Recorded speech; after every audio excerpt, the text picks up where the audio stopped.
A'udzu billahi minasyaitonir rajim. Ya ayyuhalladzina amanu taqullaha haqqa tuqatih wa la tamutunna illa wa antum muslimun. Ya ayyuhan nasu taqu rabbakumul ladzi khalaqakum min nafsin wahidah wa khalaqa minha zawjaha wa batha minhuma rijalan katsiran wa nisaa'a wattaqullaha alladzi tasaaluna bihi wal arham innallaha kana 'alaikum raqiba. Ya ayyuhalladzina amanu taqullaha wa qulu qawlan sadida yuslih lakum a'malakum wa yaghfir lakum dzunubakum wa may yuti'illaha wa rasulahu faqad faza fawzan 'azima. Ma'asyiral muslimin jamaah Jumat rahimakumullah. Mari kita selalu berusaha untuk selalu meningkatkan ketakwaan kita kepada Allah Subhanahu wa taala. Takwa dengan makna yang sesungguhnya, yaitu dengan senantiasa berusaha untuk menjalankan seluruh perintah Allah, baik itu yang bersifat ringan maupun berat, dan berusaha untuk selalu meninggalkan segala larangan Allah, baik itu yang bersifat berat maupun ringan. Mudah-mudahan kita digolongkan oleh Allah termasuk hamba-hamba Allah yang muttaqin. Ma'asyiral muslimin jamaah Jumat rahimakumullah. Khalifah Umar bin Khattab berpesan kepada kita semua dengan pesannya, hasibu qabla an tuhasabu. Hisablah dirimu sebelum kelak dihisab oleh Allah Subhanahu wa taala. Teliti dan selalu evaluasi dirimu sebelum kelak kamu dievaluasi di hadapan Allah Subhanahu wa taala. Pertanyaannya adalah apa yang perlu kita evaluasi pada diri kita masing-masing. Ada dua hal yang perlu kita evaluasi dalam hidup ini. Yang pertama adalah hablum minallah. Hubungan kita dengan Allah. Ibadah kita perlu kita evaluasi. Sebab al-imanu yazidu wa yanqus. Iman itu suatu saat bisa meningkat dan suatu saat bisa menurun. Ini perlu kita evaluasi. Terkadang ibadah kita tekun, terkadang mulai kendor. Perlu kita evaluasi. Amalan-amalan kita yang lain, infak, sedekah kita, puasa kita, perlu kita evaluasi. Ini hubungan kita dengan Allah. Hablum minallah. Kemudian yang tidak kalah penting yang perlu kita evaluasi adalah hablum minan nas. Hubungan kita dengan sesama manusia. Siapa orang yang perlu kita pertama kali kita evaluasi dalam hubungan dengan sesama manusia? Keluarga kita. Rumah tangga kita. Bagaimana komunikasi kita dengan istri kita dan anak-anak kita?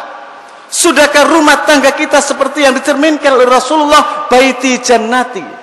Rumahku adalah surgaku. Tentunya bukan sekedar cita-cita, tapi sekaligus realita yang ingin dirasakan bagi siapapun yang memulai kehidupan berumah tangga, yaitu kehidupan yang tentram, damai dan bahagia bersama keluarga, yang dalam bahasa Al-Quran diistilahkan dengan istilah samirah, sakinah, mawaddah warahmah. Pertanyaannya adalah, sudahkah terwujud kenyataan keluarga yang bahagia itu di tengah-tengah keluarga atau di masyarakat kita? Ma'asyiral muslimin jamaah Jumat rahimakumullah. Mari kita melihat potret keluarga di abad 21 ini, yang mayoritas adalah keluarga muslim. Tren keluarga ini adalah perceraian. Bahkan Indonesia mencapai rekor tertinggi di Asia Pasifik. Data tahun 2011 menunjukkan bahwa dari 2 juta pernikahan setiap tahun di Indonesia, 12 sampai 15% atau sekitar 285.184 pernikahan berakhir dengan perceraian, dan 80% diantaranya adalah pada perkawinan di bawah 5 tahun. Ma'asyiral muslimin jamaah Jumat rahimakumullah. Apakah alasan pemicu tren perceraian menjadi kian marak di zaman sekarang ini? Data yang dilansir dari Badan Peradilan Agama Mahkamah Agung menyebutkan yang pertama, dari 285.184 perkara perceraian, sebanyak 67.891 kasus disebabkan oleh masalah ekonomi, dan Jawa Timur menyumbang 21.324 kasus. Yang kedua pemicu perceraian adalah perselingkuhan yang jumlahnya mencapai 20.199 kasus. Artinya dari 10 keluarga yang bercerai, 1 diantaranya adalah karena perselingkuhan. Ma'asyiral muslimin jamaah Jumat rahimakumullah. Yang lebih mengagetkan lagi buat kita semua adalah 75% sampai 80% perceraian itu terjadi karena gugat cerai. Artinya istri yang menuntut cerai pada suaminya. Ini adalah fenomena baru. Kalau dulu yang dominan suami menceraikan istri, kini 75% perceraian atas inisiatif istri yang menggugat. Hal ini disampaikan oleh Bapak Nasaruddin Umar selaku Dirjen Bina Masyarakat Islam Kementerian Agama. Pertanyaannya sekarang, kalau ini terjadi di Indonesia secara keseluruhan, bagaimana dengan kota Surabaya? Data di Pengadilan Agama Surabaya mencatat ada 95.925 perkara yang diproses selama tahun 2011. Dari jumlah itu, sekitar 61.340 diantaranya merupakan kasus perceraian. Itu berarti setiap bulannya di Surabaya terjadi sekitar 5.111 pasangan suami istri yang bercerai di Pengadilan Agama. Ini yang resmi, belum lagi yang tidak resmi. Kalau kita rata-rata itu berarti setiap harinya sudah mencapai 168. Dan kalau kita hitung per jam, itu di Surabaya tiap jamnya sekitar 7 pasangan suami istri yang bercerai di kota Surabaya ini. Ma'asyiral muslimin jamaah Jumat rahimakumullah. Apabila perceraian sudah menjadi tren di masyarakat kita, tentu saja yang kita khawatirkan bukan saja pihak yang bercerai, tapi lebih dari itu adalah bagaimana nasib anak-anak korban orang tua yang bercerai. Orang tua yang bercerai masih bisa mencari pengganti, tapi anak tidak bisa mencari pengganti atau tidak bisa mencari orang tua pengganti. Ini yang harus kita pikirkan. Kalau sampai kita atau keluarga kita yang mau bercerai, lebih-lebih anak adalah investasi yang termahal buat kita dan bangsa ini. Oleh karena itu, ma'asyiral muslimin jamaah Jumat rahimakumullah, Al-Quran telah memberikan jalan keluar agar kita bisa menghindar, agar keluarga kita bisa terhindar dari kasus perceraian. Yaitu di dalam Al-Quran surat An-Nisa ayat 35, Allah memberikan jalan keluarnya, yaitu wa in khiftum siqaqa bainihima fab'atsu hakaman min ahlihi wa hakaman min ahliha in yurida islahan yuwaffiqillahu bainahuma innallaha kana aliman khabira. Dan jika kamu khawatirkan persengketaan antara keduanya, suami istri itu, maka kirimkan seorang hakam, juru damai dari keluarga laki dan seorang hakam dari keluarga perempuan, jika kedua orang hakam itu bermaksud mengadakan perbaikan, niscaya Allah memberi taufik kepada suami istri itu. Sesungguhnya Allah Maha mengetahui lagi Maha mengenal. Itu yang telah diberikan oleh Allah. Bagaimana ketika terjadi letupan-letupan supaya tidak menjurus kepada perceraian, sebagai orang tua kita harus mencari solusinya, yaitu dengan mengangkat seorang hakam juru damai dari pihak laki dan seorang hakam dari pihak perempuan. Ma'asyiral muslimin jamaah Jum'ah rahimakumullah. Secara psikologis, anak-anak yang orang tuanya bercerai akan tumbuh menjadi anak-anak yang lemah. Dan inilah yang ditegaskan oleh Allah di dalam Al-Quran surat An-Nisa ayat 9. Wal yakhsal ladzina law taraku min khalfihim dzurriyyatan dhi'afa khafu 'alaihim falyattaqullah wal yaqulu qaulan sadida. Dan tidaklah takut kepada Allah orang-orang yang seandainya meninggalkan di belakang mereka anak-anak yang lemah, yang mereka khawatir terhadap kesejahteraan mereka. Oleh karena itu, hendaklah mereka bertakwa kepada Allah dan hendaklah mereka mengucapkan perkataan yang benar. Ma'asyiral muslimin jamaah Jum'ah rahimakumullah. Kalau anak-anak kita lemah, maka kelak mereka akan menjadi generasi yang rapuh. Barangkali data yang saya sampaikan ini berdasarkan data survei Komnas Perlindungan Anak tahun 2009 merupakan bukti betapa rapuhnya generasi kita saat ini. Data tersebut mencatat 62,7% siswi SMP di Indonesia sudah tidak perawan lagi. Artinya mereka melakukan hubungan seksual sebelum menikah. Dan 93,7% siswi SMP pernah melakukan ciuman.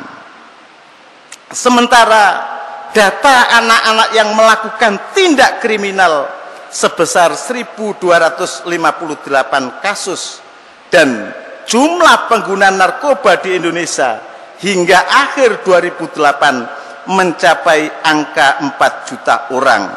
Dari angka 4 juta itu 70%-nya atau sekitar 2.800.000 adalah anak-anak sekolah. Para jamaah rahimakumullah, dengan kenyataan ini, masihkah kita berani bermimpi akan masa depan anak bangsa ini? Jika pilar masyarakat di negeri ini, yaitu keluarga, sudah diambang kehancuran, mudah-mudahan Allah menghindarkan kita dan keluarga kita dari tren perceraian yang sedang marak di saat-saat semacam ini. Barakallahu li wa lakum fil Qur'anil azim wa nafa'ani wa iyyakum bima fi minal ayati wa dzikril hakim. Aqulu qouli hadza wastaghfiru innahu huwal ghafurur rahim.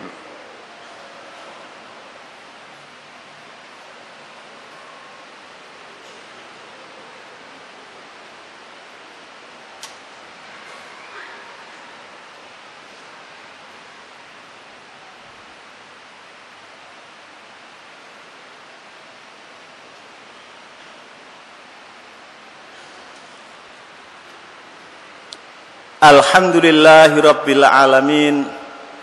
Wassalatu wassalamu ala asrafil anbiya'i wal mursalin Muhammadin wa ala alihi wa sahbihi ajmain. Asyhadu an la ilaha illallah wahdahu la syarikalah wa asyhadu anna Muhammadan abduhu wa rasuluhu alladzi la nabiyya ba'dah. Ma'asyiral muslimin jamaah Jum'ah rahimakumullah. Tentunya kita semua tidak ada yang menginginkan terjadinya perceraian dalam rumah tangga kita atau keluarga kita. Untuk itu ada beberapa hal yang harus kita lakukan di dalam rumah tangga kita masing-masing. Yang pertama adalah mari kita rangkul kembali keluarga kita dengan membekali keluarga kita dengan pendidikan agama yang kokoh. Insya Allah dengan keimanan dan ketakwaan, dengan bekal pendidikan agama yang kuat, itu merupakan imunisasi, kekebalan buat anak-anak kita di saat menghadapi kondisi situasi yang sangat mengerikan seperti saat ini. Kita tidak mungkin bisa membatasi anak-anak kita supaya tidak bisa bergaul dengan anaknya si A, anaknya si B, karena kita tahu kepribadian itu. Kita tidak bisa. Kita tidak bisa menghindarkan anak-anak kita dari IT dengan teknologi yang canggih semacam ini. Yang hanya bisa kita lakukan adalah kita beri anak-anak kita imunisasi, yaitu dengan pendidikan agama yang kokoh.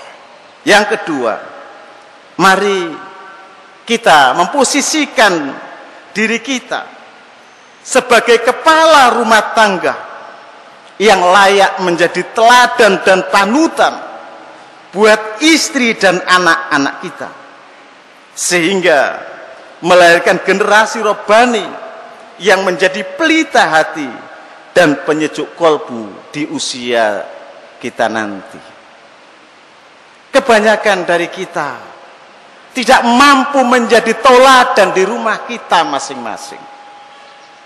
Permasalahan kenakalan anak itu tidak lepas daripada potret keluarga. Insya Allah, kalau komunikasi kita dengan istri kita indah tutur katanya, maka yang direkam oleh anak itu adalah keindahan komunikasi kita dengan anak, dengan istri kita. Dan itu direkam dan akan dilakukan oleh anak dimanapun mereka berada, karena lingkungan memberi contoh yang semacam itu. Tetapi kalau komunikasi di dalam rumah tangga itu sudah tidak sehat, maka ketidaksehatan itu direkam oleh anak itu dan dilakukan anak itu di luar rumah. Sehingga yang menjadi masalah adalah di sekolah, di lingkungan masyarakat. Kalau kita lihat, hampir 70% anak rumah tangga yang bermasalah, dia akan menjadi masalah di luar rumah tangga itu sendiri. Jadi mari kita jadikan diri kita sebagai sosok kepala rumah tangga yang tangguh dan menjadi tauladan buat istri dan anak-anak kita. Yang ketiga, ketika terjadi letupan-letupan perceraian, maka mari kita bergegas menjalankan apa yang tadi konsep oleh Allah di dalam Al-Quran surat An-Nisa ayat 35, yaitu kita bergegas mencari orang-orang yang bisa menjembatani letupan-letupan perceraian ini. Jangan sampai justru ketika ada letupan-letupan itu, justru kita ngompori dan manas-manas itu dengan dalih lebih baik membangun yang baru daripada memperbaiki yang sudah mengalami permasalahan. Padahal dampak dari perceraian itu bukan hanya suami istri, tetapi lebih dari itu adalah generasi penerus kita. Mudah-mudahan Allah menghindarkan keluarga kita, anak-anak kita dari perceraian. Kalau kita yang sepe, mungkin anak-anak kita sudah sukses, kita hantarkan berumah tangga, tidak ada yang bercerai. Bagaimana dengan cucu-cucu kita nantinya? Apakah anak kita mampu memberikan didikan seperti kita dididik oleh orang tua kita? Ini pertanyaannya. Bersyukurlah kita yang sampai hari ini keluarga kita terhindar dari perceraian-perceraian itu.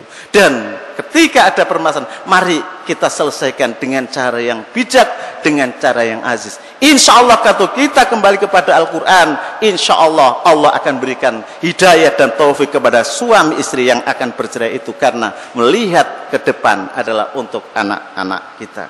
Innallaha wa malaikatahu yusholluna 'alan nabi ya ayyuhalladzina amanu shallu 'alaihi wa sallimu taslima. Allahumma shalli ala Muhammad wa ali Muhammad kama shallaita ala Ibrahim wa ali Ibrahim innaka Hamidum Majid. Wa barik ala Muhammad wa ali Muhammad kama barakta ala Ibrahim wa ali Ibrahim innaka Hamidum Majid. Allahumma ighfiril muslimina wal muslimat wal mu'minina wal mu'minat al ahya'i minhum wal amwat. Rabbana atina min ladunka rahmah wa hayyi' lana min amrina rasyada. Rabbana hab lana min azwajina wa dzurriyyatina qurrata a'yunin waj'alna lil muttaqina imama. Rabbana la tuzigh qulubana ba'da idh hadaitana wa hab lana min ladunka rahmah innaka antal wahhab. Rabbana la tu'akhidna in nasina aw akhtana. Rabbana wa la tuhammilna ma la taqata lana bih wa'fu anna waghfir lana warhamna anta maulana fansurna 'alal qaumil kafirin. Rabbana atina fid dunya hasanah wa fil akhirati hasanah wa qina adzabannar. Subhana rabbika rabbil izzati amma yasifun wa salamun alal mursalin walhamdulillahi rabbil alamin. Ibadallah wala dzikrullahi akbar. Aqimissalah.